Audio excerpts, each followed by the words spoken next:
सभापति जी, आपका बहुत बहुत धन्यवाद। मैं सिर्फ ये कहना चाहूँगा, आज सुबह जब पता चला कि economic situation in the country पर शॉर्ट ड्यूरेशन डिस्कशन है, तो मुझे कभी नहीं लगा था कि हमारी पूरी बातचीत टैक्सेशन, फॉरेन एक्सचेंज रिजर्व्स और वगैरह वगैरह की चीज़ों में रहेगी। अर्थव्यवस्था का वो एक चेहरा हो सकता है, लेकिन एक जनप्रतिनिधि जो राज्यसभा और लोकसभा में बैठे हुए हैं, उनके लिए आर्थिक परिस्थिति पे जब हम बात करते हैं ना, तो सर सबसे पहले गरीब की थाली नजर आती है। गरीब की, आप फॉरेन एक्सचेंज रिजर्व कुछ भी रख लो, लेकिन अगर गरीब की थाली में ऊपर परिलक्षित नहीं हो रहा है तो फाइल भी किताबी है और गांव भी किताबी। मैं सिर्फ, और हाँ, बहुत बढ़िया कहा जावड़ेकर साहब ने कहा 80 करोड़ लोगों को, हालांकि मैं उस शब्द का इस्तेमाल नहीं करूंगा कि मुफ्त कुछ नहीं होता सर। मैं कई बार सदन में बोल चुका हूं, अगर 80 करोड़ लोगों को आपको अनाज देना पड़ रहा है तो मुझको अर्थव्यवस्था पर कोई टिप्पणी नहीं करनी है कि आर्थिक परिस्थिति क्या है, कितनी समावेशी है, वगैरह वगैरह।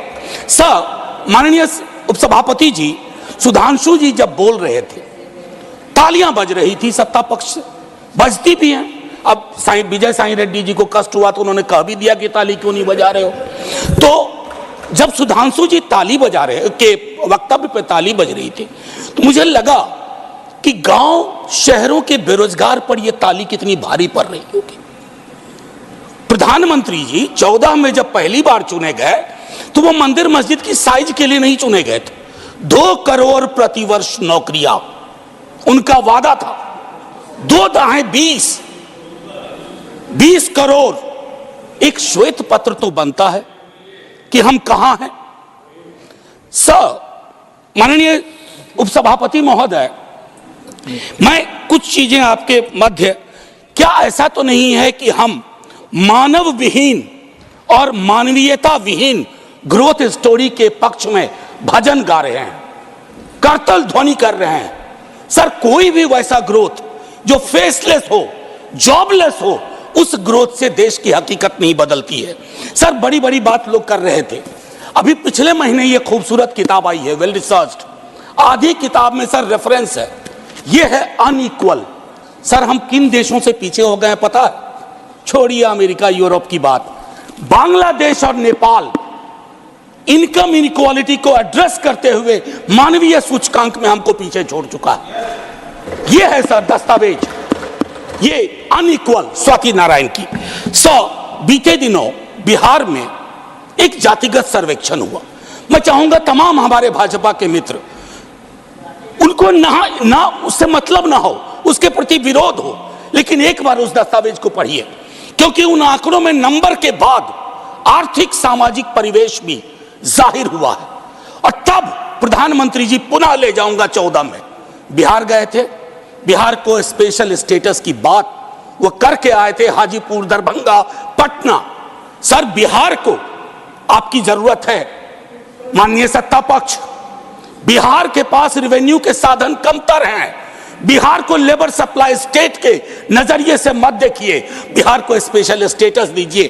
क्योंकि अगर आप इस किताब का विश्लेषण करें, सरकार के आंकड़ों का विश्लेषण करें, तो आपको साफ दिखेगा कि बिहार, झारखंड, उत्तर प्रदेश और मध्य प्रदेश देश के बाकी राज्यों से पिछड़ रहा है। उसके अलावा दूसरा पहलू कहता हूं माननीय उपसभापति महोदय, इस किताब में बाबा साहब भीमराव अंबेडकर को धृत किया गया है, नॉर्थ साउथ डिवाइड के संदर्भ में भी।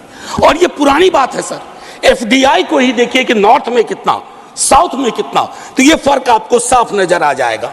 इसलिए मैं कहता हूं कि बिहार को नए नजरिए से देखिए। जो शुरुआत वहां के मुख्यमंत्री नीतीश जी, तेजस्वी जी ने की, आप हैंड होल्डिंग करिए और स्पेशल स्टेटस दीजिए। दूसरी चीज सर, अगर मनरेगा में रूरल डिमांड बढ़ रहा है तो रूरल डिस्ट्रेस को एक्नॉलेज करिए। उसको एक्नॉलेज किए बगैर बात नहीं बनेगी। उसको डिनाइल से अब कुछ हासिल नहीं कर पाए।